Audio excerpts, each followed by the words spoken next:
lower bound of a set. Let S be a non-empty subset of the set of real number.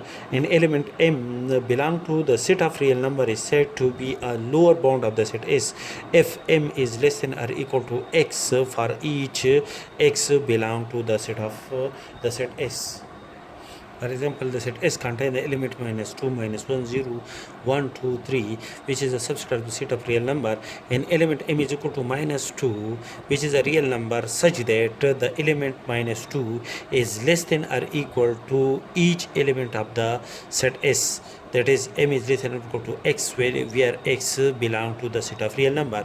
That is, when X is equal to -2, -2 is equal to -2. When X is equal to -1, then -2 is less than -1, and -2 is less than each of these elements. Therefore, the element M is equal to -2 is called a lower bound of the set S.